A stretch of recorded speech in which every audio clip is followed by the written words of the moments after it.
matingkad at makulimlim na kagubatan ng Albania, nakikita ang matayog na punong ila humahadlang sa liwanag. Dahil sa matinding katahimikan, bawat gapang ng panganib sa mga sulok ay naririnig. At sa gitna, sa makapal na puno, dito nakatali ang isang mandaligma, si Florante.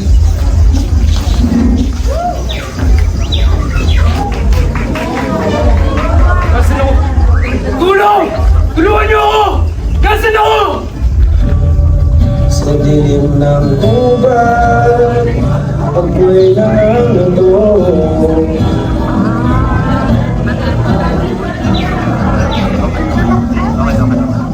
Pusong naghihirap, yun ay di matapos.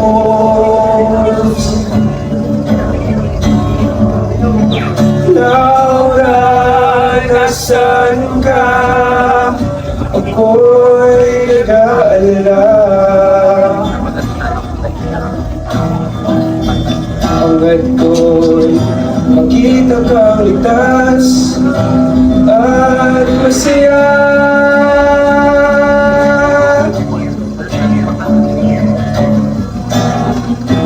Marinig mo lang ang tinig kong pag-ibig. Laura, pangako sa puso ko'y ikaw pa rin. Sana'y may bukas pa tayo uulitin. Ilang oras pa isinisigaw ni Florante ang kanyang paghihirap. Sa bawat segundo, napapagod na siya at nauubusan ng boses. Hanggang sa huli, tuluyan siyang nawala ng malay. Karamihan mga mababangis na hayop ang umaaligid kay Florante. Nawari ay gutom na gutom, naghihintay sa tamang sandali upang sumalakay. Laura, sa pagkanto na kailangan kita. Nasaan na? Sa tunay ko, umaasa ka. Tuloy ba yan? Oras is one, na hindi sana karante. Nasaan ka?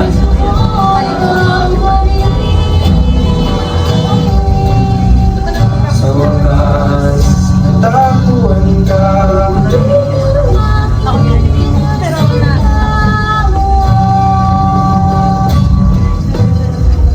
Hanggang sa dulo,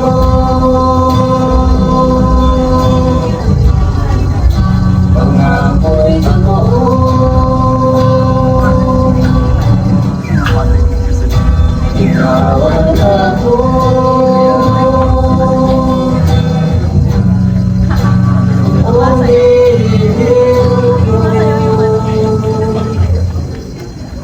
Mga pag-iriyan langit.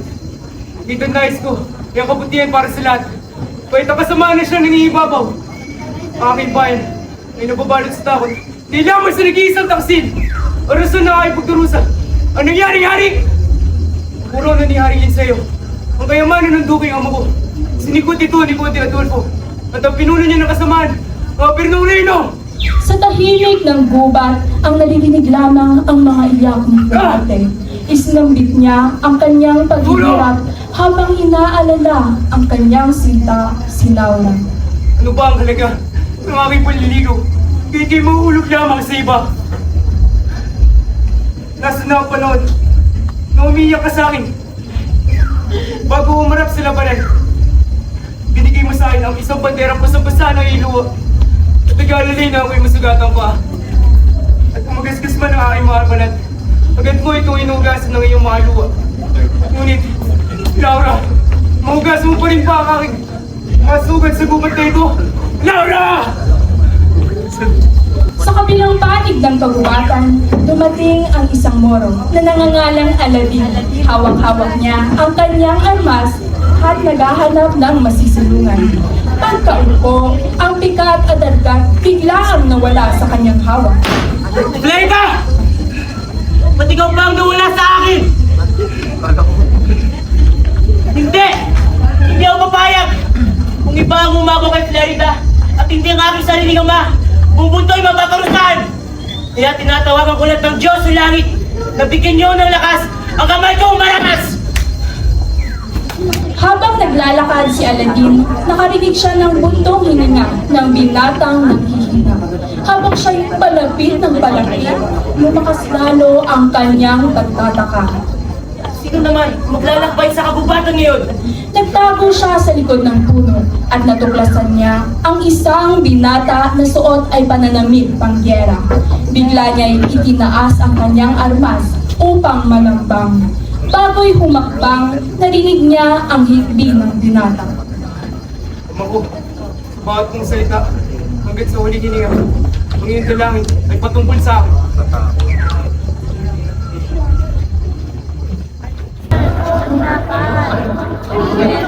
Sa huling bindig ng pusong ito, ang tanging kong dalangin ay ang kaligtasan mo, Dorante. Naway ilayo ka na may kapal sa mapanlinggan na anino ni Adolfo at ingatan mo din ang buhay sa gitna ng kanyang kasanliman. Bakit tinayaan nila lang? Hindi mo pasamay sa madugong tabak ni Adolfo. Mas pipiliin ko pang ako na lang ang namatay. Kapalit ng iyong buhay. Ama ko, bakit pinagdadalabhati? Napatigil ang morong nakikinig. Ibinaba niya ang kanyang hawak pikat at daga habang tumagastis ang mga luha sa kanyang kanya. Ito na pagtanto. Pareho tayo biyag ng mapait na tadhana. Iba man ng panig at pinagdadaanan tayong dalawa. Kaya din ako ang buhay ng ama ko. Ang puso't diwa naman ni Laura ang susunod. Sana't naririnig mo ako, Laura. Kahit sa iyong kaisipan lamang. Tumaas ka na sa asti yun. Adolfo, hindi ka sa serpiente! Tila'y naubusan ng oras sa isang iklap ay sumugod sa habang binata. Ano mo? Maalam na, Albania. Ang bayan nilusob ng pwersa. Panil, nagsakip sa dakal at yaman. Ang puso ko'y dumadalanghan sa iyong kapalaran. Aking sinta, Laura, pari ito ang tadhanang hinihulog na namin. Puso ko'y, tinatawag mo rin ba sa akin?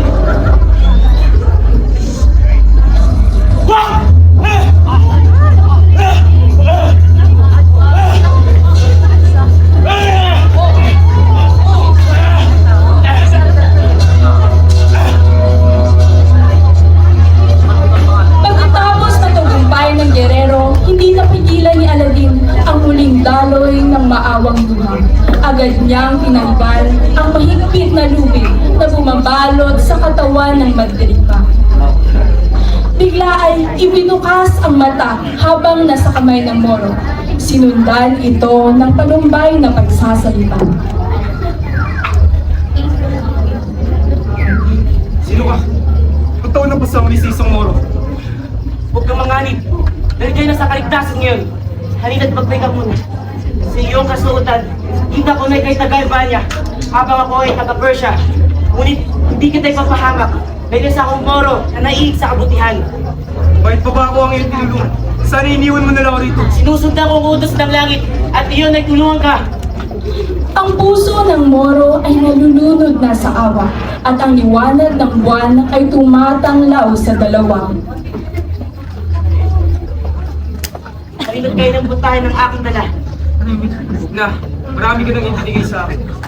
Dali na, para kuminhaw ang iyong kalagayan. Buong gabi di umitlip si Aladdin. Sa takot na manganib si Aladdin sa mga galang hayop sa gubat. Kaya't nang sumikat ang araw, agad kinausap ni Florante ang gererong Moro. Dahil sa'yo, mali ko masisilayan ang liwanag ng araw. Walang anuman. Ngunit nais ko rin malaman ang pinanggagaling ng iyong kalukutan sapagkat baka ako'y may lunas. Ako'y pinanganak sa Albania sa aking mapagmahal na amang si Duque Briseo.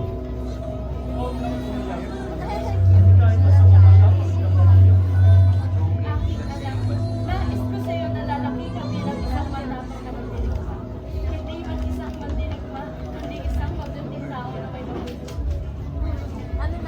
Ang tatay ko, ang Duque, ay ang pribadong tanungan ni Haring Linceo, ang pangalawang tagapamuno ng Albania, ang pinaniniwalaang mensahero ng Madla. Siya ay modelo ng kabaitan sa lahat. Ngunit siya rin ay isang mapagmahal at matalinong ama, nanggagabay at nagtuturo ng tama. Ngunit, bata pa lang ako'y nanganib na natukuti ng isang ibon. Florante, tumabi ka! Mag-iingat ka, Florante. Dahil kung hindi kita naabutan, makikapahama ka ng buwitre.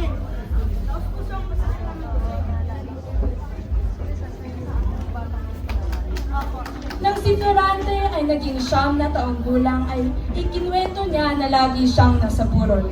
Dala ang kanyang pan at pusog at naghahanap ng hayop upang tirahin ng kanyang pana. Pagkaraan ng ilang panahon, lumaki si Florante at umabot sa 8 edad upang magsanay at matuto ng iba't ibang kasanayan. Ngunit dahil siya ay libisan, sa una ay hindi sang-ayon ang kanyang ina, si Prinsesa Floresca. Irong ko, ba't kailangan niya bang lumisan? Dahil higit na mapuunlad ang kanyang karunungan, initalangin ito ng ating anak sapagkat kung hindi siya mag-aaral, paano ang kanyang magiging kinabukasan? Maaga pa lang ay dapat manunurat ang kaisipan ng bata sa buong takbo ng mundo.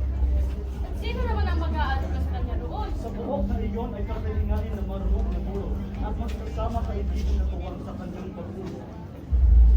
Sa matamis na pangungusap ni Duque Eliseo ay nahikayat niya ang kanyang kabiyak na payagan ang paglalakbay at pag-aaral ni Florante.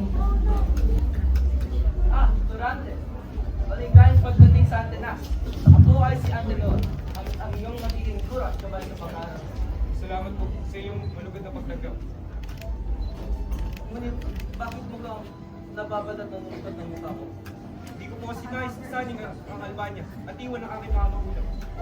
Huwag kang mangamba, Florante. Ang pangungulila ay likas. Sa paglaon, matututahan mong mahalin ang buhok na ito at ang iyong makapangtan. 3 taon nang nag-aaral sa Atenas si Adolfo bago pa man dumating si Florante. Dahil sa kanyang talino at kahusayan, siya hinahangaan at iginagalang ng marami. Sa kanilang unang pagtatagpo, naging magiliw ang pakikitungo ni Adolfo kay Florante, lalo na nang matuklasan nilang kapwa sila nagmula sa Albania.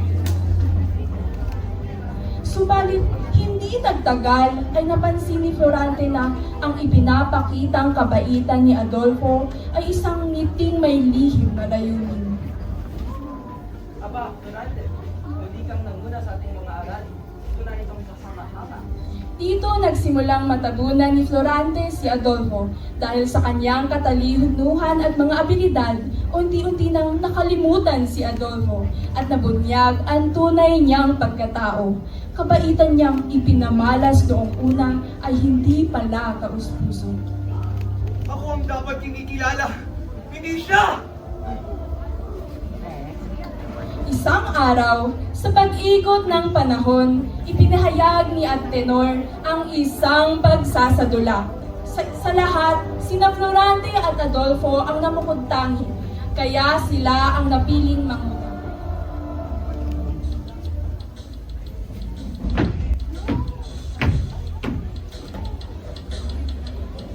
Yabang maangin at palalo, isang uri na hupok ang bunglog.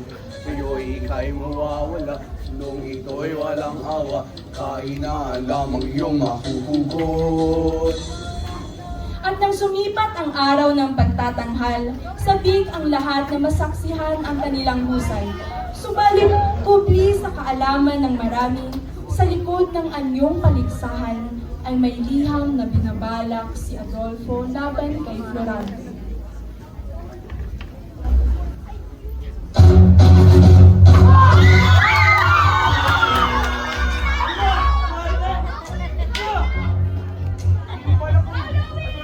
Wala akong makakarinig sa'yo! Let's go, Randall! Lahat ng kailangan niyo, lahat yun peke! Peke lang yun! Adolfo, nagdagdag pinay sa ganito!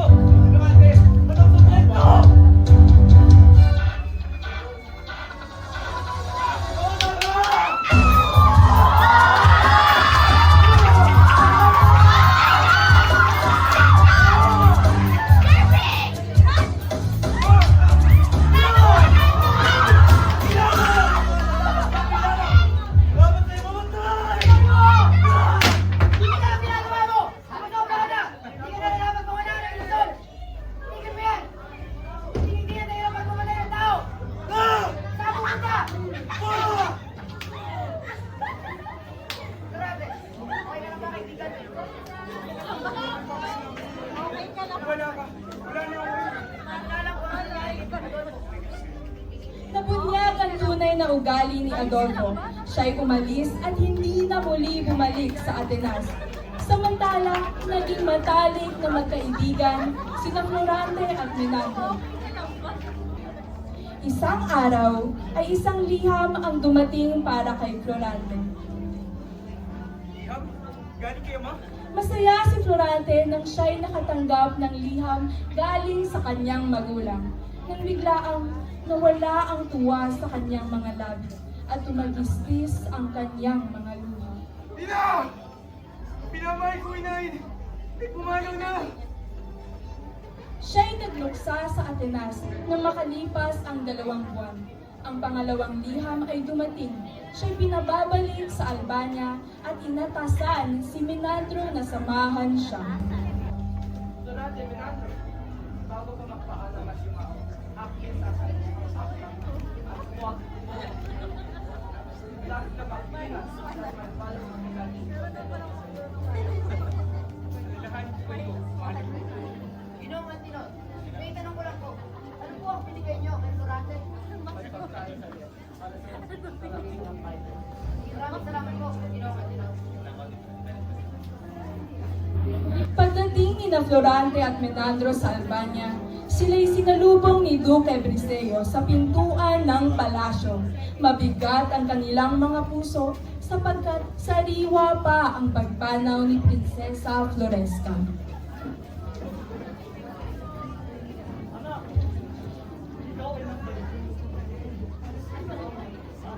Ama, si Menandro, aking matalik na kaibigan sa Atenas. Isang karangalan po, makilala ka. Duque Briseo.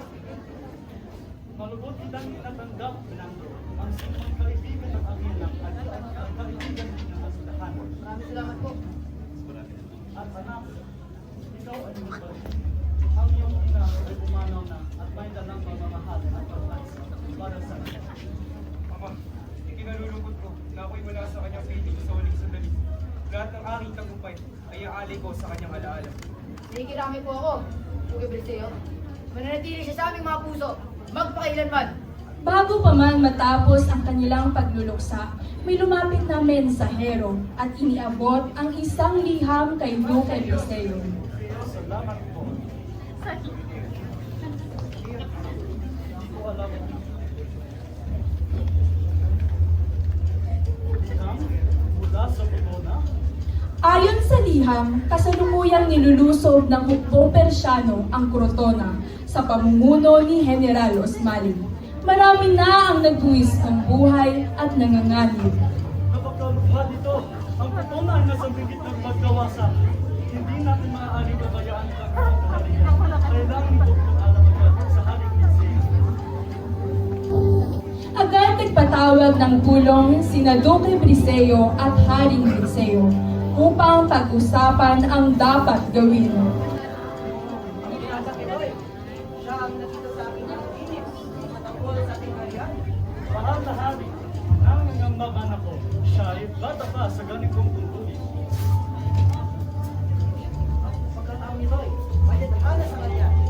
Naliliwan na ako ang kaya niyang pamunuan ang mundo.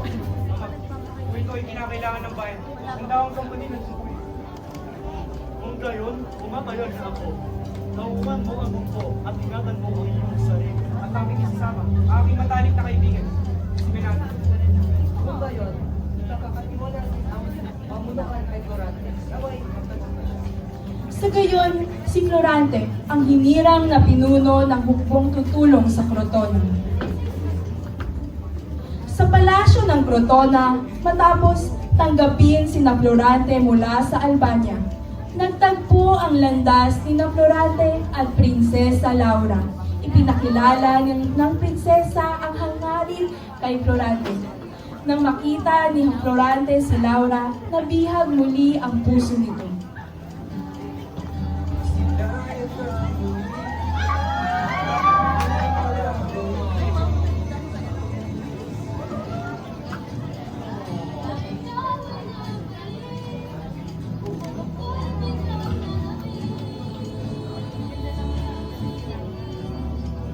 Sa bayang tibok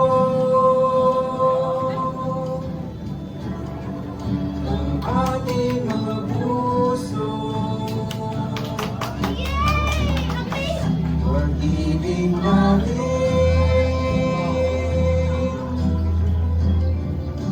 Buod matibay ito.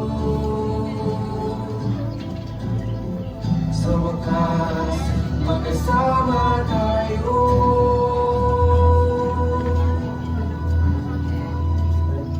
At di ka na mawala.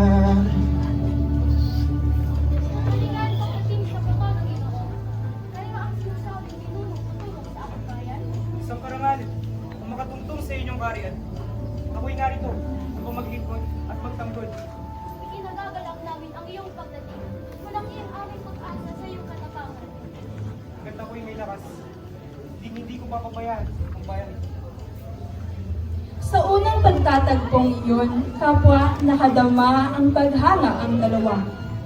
Damdaming hindi man nila maipahayag ay tahimik na sumibol sa kanilang mga puso.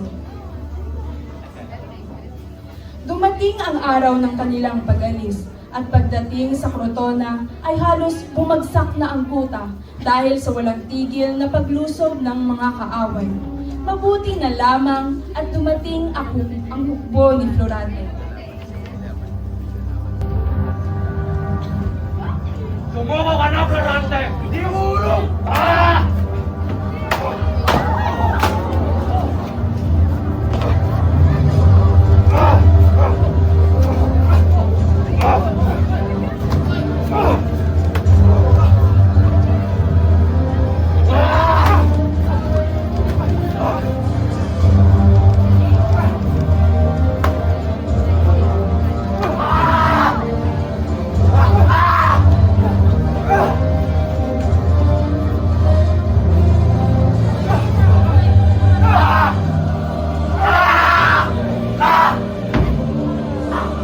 Di para sa Crotona! Hindi! Hindi ito mahal! Unti-unting napawi ang ingay ng lupaan at nanaig ang katahimikan sa larangan. Matapos ang 5 oras ng labanan, nagtagumpay si Florante at kanyang napatay si General Osmani. Crotona, ang tagumpay ng kanilang bayan na si Florante.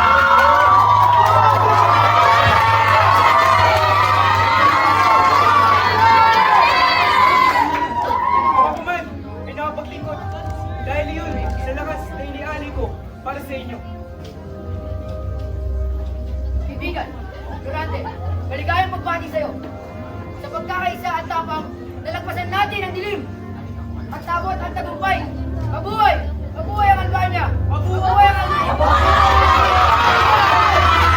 Nagtagumpay si Florante sa labanan at naipakita niya ang tunay na kabayanihan. Ngunit sa bawat tagumpay, lalong nag-alab ang inggit ni Adolfo. Lumipas ang 5 buwan, nagpasya si Florante na umuwi sa Albania. Dala ang hangaring muling masilayan si Laura. Ngunit sa pagbalik nila ay may sumulubong na bagong silalanil. Nang kanyang matanaw ang watawat ng Persya sa kaharian ng Albania.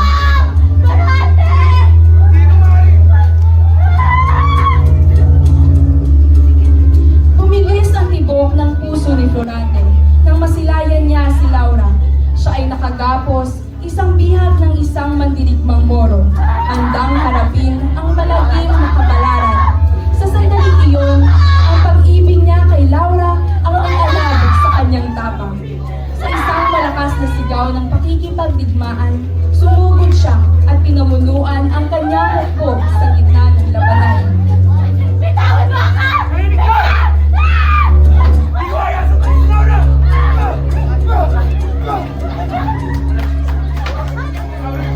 Ayos ko yung bato!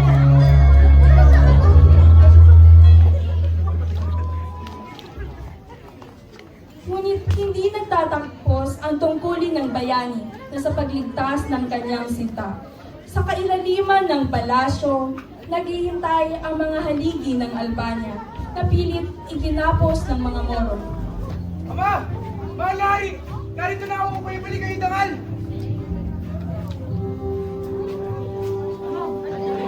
Salamat, anak.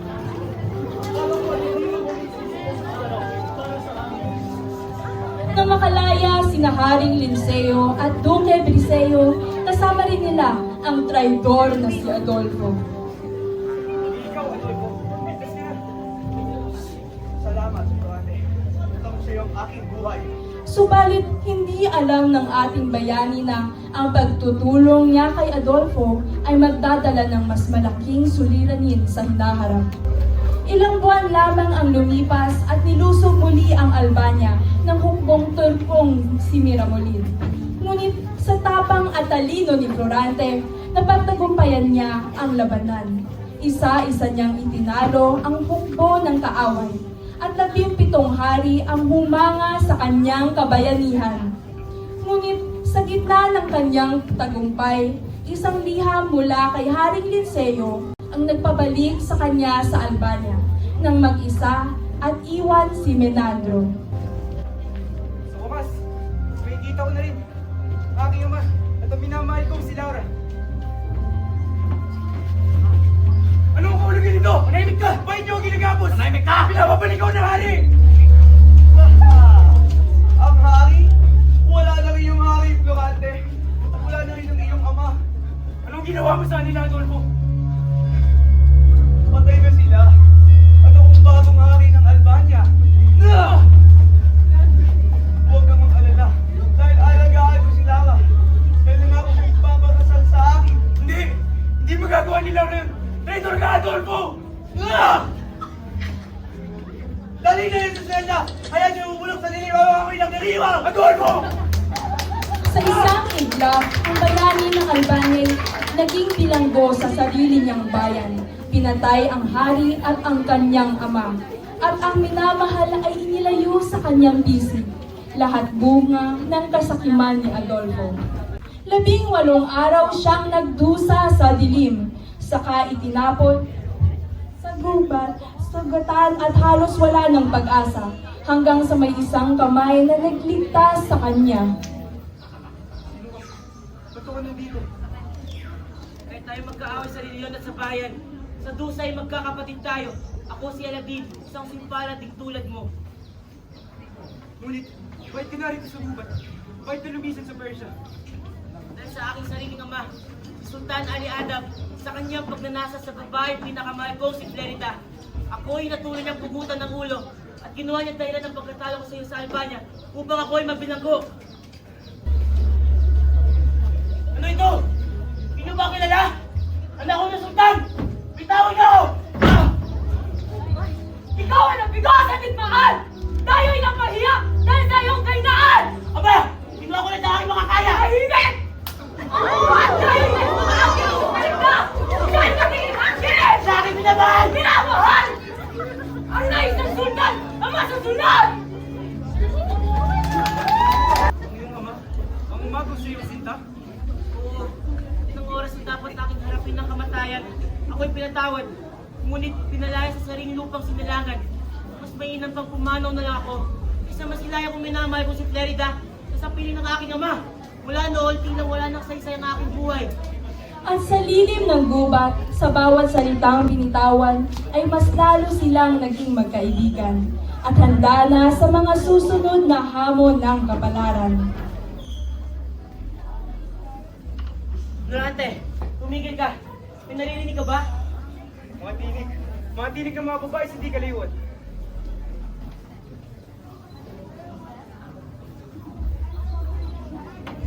Ang gubat na saksi sa dusan na Florante at Aladin ay biglang binalot ng pamilyar na mga tinig. 2 babae ang nag-uusap tungkol sa kanilang mga sakripisyo at pagtakas. Paano ko at takpan mo ako, Flerida? Kung hindi tayo sa iyong panap, baka natutumpay mas ang balak niya doon sa akin. Ay nako, ano ka ba, Laura? Ako'y nagagalak lang rin naman na nakilala kita dito sa gubat. Ngunit, para naman sa aking kwento, ang totoo kasi niyan, ako'y dapat ipapakasal sa sultan. Ngunit, nung gabi kakasalihan, tumakas ako. Mas pinili ko pa rin hanapin ang aking tunay na minamahal. Laura! Laura!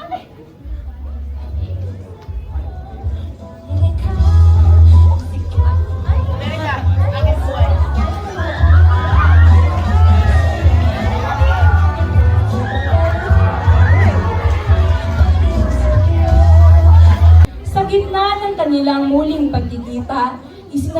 Binigay ni Laura ang malagim na sinapit ng Albania sa kamay ng traidor na si Conde Adolfo.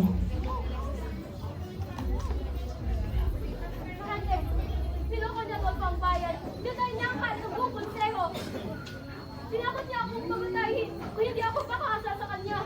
Kasamahan niya ay tila walang hanggan. Nung tinakbo ni Adolfo na tangkay, lapastakin si Laura. Hindi ako nagkatubili. Ang aking palaso ang nagtapo sa buhay ng traidor. Salamat, Clarita. Kung wala ka, hindi ko alam paano mangyayari sa akin. Hindi na muli, Laura. Dahil sa gabi ito, ang mga takot ay tapos na.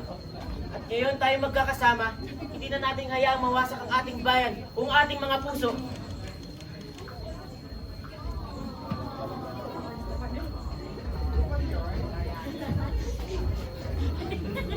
Bago pa man nagtagpo ang lahat sa kagubatan, naglalakbay ang isang babaeng Persyanong nangangalang Flerida.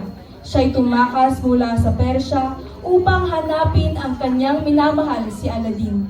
Sa kanyang paglalakbay, nakarinig siya ng sigaw ng isang babae na humihingi ng tulong.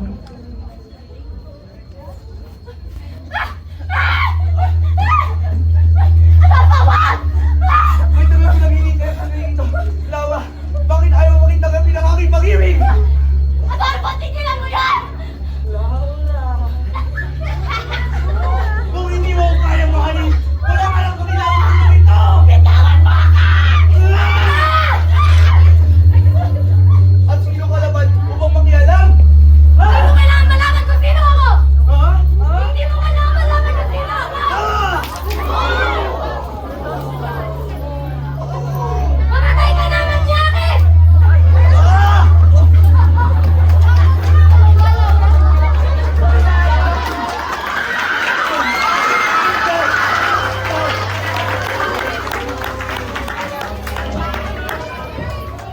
Matapos ang lahat ng pakikibaka at sakripisyo, ang katahimikan ng gubat ay bumasag sa pagdating ng hukbo mula sa Etolia, pinamumunuan ng tapat na kaibigan ni Florante, si Menandro.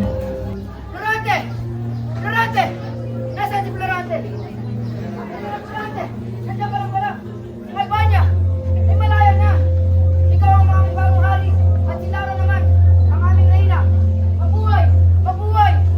Mabuhay ang reyna!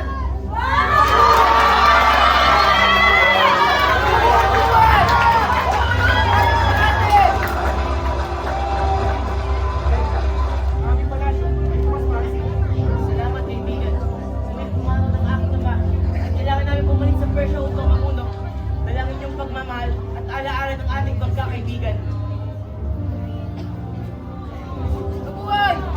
Sa ilalim ng gitnong siklab ng araw, muling nagniningning ang Albania. Ang palasyo ay muling naglakbay sa panahon ng kapayapaan. At sa harap ng lahat, naroon sina Florante at Laura, hari at reyna, pinuno ng kanilang bayan ng may karunungan at pagmamahal. Aking mga kababayan, sa gabi ito, ang Albania ay muling mabubuong, mas matatag, mas makatarungan, at mas bukas puso para sa lahat. Sa aming paghahari, pangako namin aalagaan ang bawat sulok ng kaharian, bawat puso at pangarap ng bawat isa. Sa gabing ito, ang Albania ay muling sisikat din.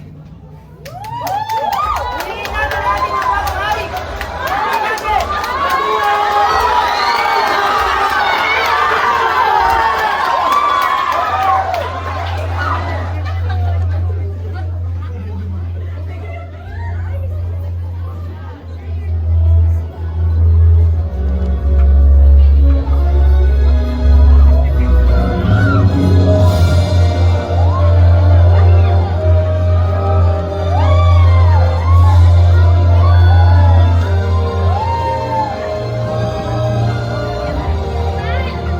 Sa gabing iyon, ang Albania ay sumiklab sa kasiyahan. Ang hari at reyna ay hindi lamang simbolo ng kapangyarihan, kundi pagmamahalan, katarungan at pag-asa.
Bakar at Isabella Astilla.